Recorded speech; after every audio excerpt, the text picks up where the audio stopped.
ဝတ်ကြွေးတဲ့လက်ပတ်ပြီးတော့ဖြစ်လာတာတစ်ချိန်တုန်းကကိုလှုပ်ခဲ့တာကိုယ်တိုင်လှုပ်ခဲ့တဲ့လှုပ်ရက်တွေကပြန်ပြီးတော့ reaction လို့ခေါ်တယ်တုံ့ပြန်လာချက်လေးတွေကရှိလာဒါသဘာဝတရားရဲ့တုံ့ပြန်မှုလို့ပြောတာเนาะ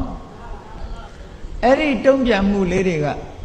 ဖျားပဲဖြစ်စေယဟန္တာပုဂ္ဂိုလ်တွေပဲဖြစ်စေမြေစုတဏ္ဍာပဲဖြစ်ဖြစ်ခန္ဓမာဝကြေးတွေကအကြောင်းညင်ညွတ်လာလို့ရှိရင်တုံ့ပြန်လာတတ်သေးတယ်တဲ့အဲ့ဒီဝဟာကိုလှုပ်ခဲ့တာဖြစ်သည့်အတွက်ကြောင့်ကိုကပြန်ပြီးပေးဆရလို့ကျွေးနဲ့အလားတရံတူလို့ကံကြမ္မာဝကျွေးလို့ပြောတာကျွေးဆိုတာမဆက်ဖဲနေလို့မရဘူးဆက်ရတယ်နော်ကျွေးဆိုတာဒီနေ့တစ်ချိန်ဆက်ရတယ်အဲ့ဒါကြောင့်လို့ဒီကံကြမ္မာဝကျွေးတွေကလည်းပဲပေးဆက်ကြရတယ်လို့အကယ်၍မပေးဆက်ရသေးလို့ရှိရင်ဒီကံရဲ့အရှိန်အဟုန်ကသူကကုန်ပြီးတော့မသွားသေးဘူးပေါ့ကိလေသာကုန်သွားရင်ကတော့သူကဘဝအကျိုးပေးเสียမရှိတော့သည့်အတွက်ကြောင့်အကျိုးတော့မပေးနိုင်တော့ဘဝတစ်ခုကိုအကျိုးမပေးနိုင်ဘူးသို့တော့ကံကိလေသာရဲ့အကျိုးဆက်ဖြစ်တဲ့ခန္ဓာကြီးရှိနေသေးရင်ကတော့ပေးဆက်ကြရသေးတယ်လို့ဒီလိုပြောတာနော်ကဲဘုန်းကြီးတို့ဘဝလည်းကိုယ့်ကိုယ်ပြန်ဆက်ပြီးတော့ချိပေါ့အသက်30အရွယ်ရှိတဲ့ပုဂ္ဂိုလ်ကလည်းဒီ30အတွင်းမှာ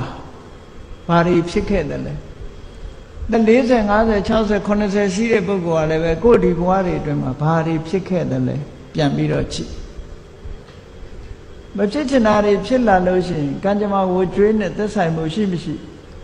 အတော်အသင့်ခံမှန်းလို့ရမယ်ပေါ့နော်မှန်ပါဗျာအဲ့ဒီမှာအခုပြောချင်တာကတော့ဘုရားမြတ်စွာဟာ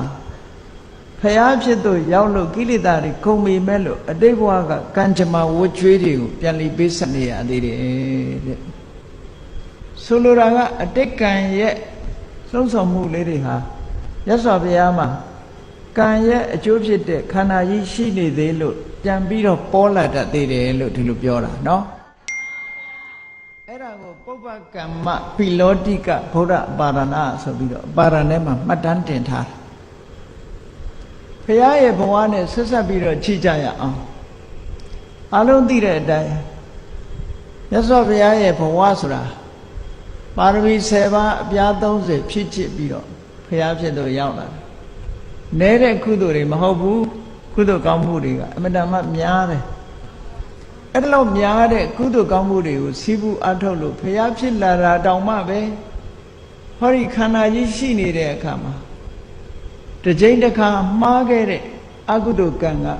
ဝင်ရောက်ပြီးတော့နှောက်ယှက်တာလေးတွေရှိနေသေးတယ်တဲ့ဟုတ်ကလားမှန်ပါဗျာဝင်ပြီးတော့အခွင့်ရရင်အခွင့်ရတယ်လို့သူကဘာဖြစ်လို့အခွင့်ရနေတယ်လဲဆိုလို့ရှိရင်ကံရဲ့အကျိုးဆက်ဖြစ်တဲ့ခန္ဓာကြီးရှိနေလို့အခွင့်ရတာဒီခန္ဓာကြီးမရှိရင်တော့သူခွင့်မရနိုင်တော့ဘူးအဲ့တော့ခန္ဓာကြီးရှိနေလို့အခွင့်ရတဲ့အခါမှာဝင်ပြီးတော့နှောက်ယှက်သေးတယ်ဝိကျွေး